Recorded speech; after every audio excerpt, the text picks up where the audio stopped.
Bonjour à tous et à toutes et bienvenue dans ce nouveau format de vidéo un petit peu particulier.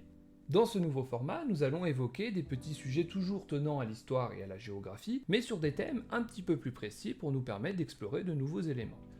Aujourd'hui, je voudrais donc vous parler d'un phénomène de géographie un petit peu plus précis qui touche justement à la géographie du risque, j'ai nommé les crues et les inondations. Alors concrètement, c'est quoi une crue? On en entend régulièrement parler, notamment aujourd'hui du fait de l'actualité météorologique. Une crue se définit simplement comme étant l'augmentation du débit d'un cours d'eau, d'une rivière ou d'un fleuve. Elle se traduit généralement, du fait de cette augmentation de la quantité d'eau qui s'y trouve, par une augmentation de son niveau, ce qui peut entraîner alors des inondations si jamais le niveau de l'eau dépasse celui des berges et la rivière sort alors de son lit. Ce phénomène d'inondation peut alors entraîner des dégâts matériels, voire même humains. Pour autant, il existe plusieurs types de crues qui n'ont pas les mêmes caractéristiques, les mêmes causes ou les mêmes conséquences. D'un côté, nous avons les crues rapides et de l'autre les crues lentes. Tout d'abord, celles qui sont le plus spectaculaires sont ce qu'on appelle les crues rapides, aussi appelées d'ailleurs crues éclairs, du fait de leur spontanéité et de la violence qui en découle. Elles sont généralement le fait d'un moment de précipitation très importante sur un laps de temps très court, et elles se localisent sur des espaces très précis, notamment des lieux disposant d'une altitude et d'une pente très élevées. Du fait de ces caractéristiques très particulières, elles ne se localisent que sur des espaces très précis, ce qui rend leur prévision d'autant plus difficile et leur confère une grande dangerosité pour les populations concernées. Les espaces escarpés sont ainsi les plus sujets à ce type de crue. En effet, du fait de la pente, l'eau a du mal à s'infiltrer au sein des sols, et elle a tendance donc à dévaler et à gagner en vitesse au fur et à mesure qu'elle dévale les pentes. En dévalant les collines, elle se charge d'éléments solides, de boue, de morceaux de rochers, et devient d'autant plus dangereuse et destructrice au fur et à mesure qu'elle gagne de la vitesse. Ainsi, de paisibles ruisseaux peuvent se transformer en torrents méconnaissables et destructeurs, emportant tout sur leur passage, à l'image des événements qui se sont déroulés en 1992 dans la petite ville de Vaison-la-Romaine dans le Vaucluse. Au mois de septembre de cette année 1992 donc, l'Ouvèze, petite rivière habituellement très tranquille, qui traverse le village de part en part, s'est transformée en une mer de boue du fait de pluies torrentielles qui se sont abattues dans la région. Cette catastrophe sans précédent pour la commune fait ainsi un total de 47 morts et de 4 disparus.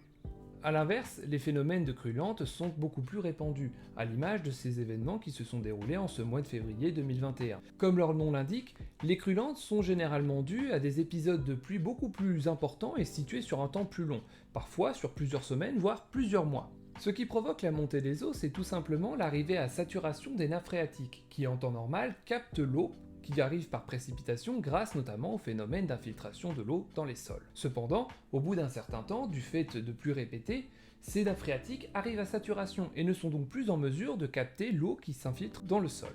L'eau n'étant plus capable de s'infiltrer, elle ruisselle et va gagner donc les cours d'eau qui se situent au sein du bassin fluvial.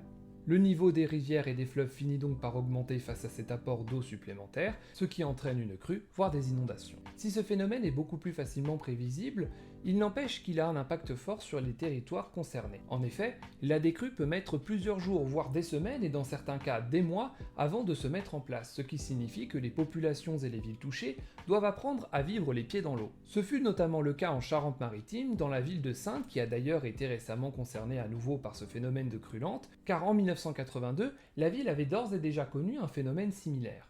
La Charente avait alors atteint une hauteur de 6,96 m du fait de pluies très importantes pendant les 2 mois qui ont précédé ces événements. Pendant 10 jours, la ville s'est ainsi retrouvée les pieds dans l'eau et les habitants ont dû s'adapter à la situation en créant des passerelles de fortune, en mettant en place un service de barque et en créant des aménagements leur permettant de conserver un semblant de vie normale, les pieds dans l'eau. Même si cette catastrophe n'a commis aucune victime humaine, les dégâts ont été très importants. Des milliers d'habitations ont été endommagées par la présence de l'eau prolongée, et c'est finalement un total de plus de 100 millions d'euros qu'a engendré cette inondation. Malgré les quelques leçons que nous avons pu tirer de ces événements passés, les inondations restent que le premier risque naturel en France. Du fait vraisemblablement du changement climatique, mais aussi de la propension des populations humaines à s'implanter dans des espaces vulnérables tels que les villes, les inondations semblent plus fréquentes et de plus en plus destructrices. Cela implique donc de réfléchir à la façon dont les sociétés humaines et les populations doivent réfléchir pour s'organiser face à ce risque. Voilà, c'est tout pour cette première vidéo, j'espère que le concept vous a plu. N'hésitez pas à vous abonner pour ne pas manquer les prochains formats de ce type-là. En attendant, je vous souhaite une excellente fin de journée et bon courage pour vos révisions. A plus!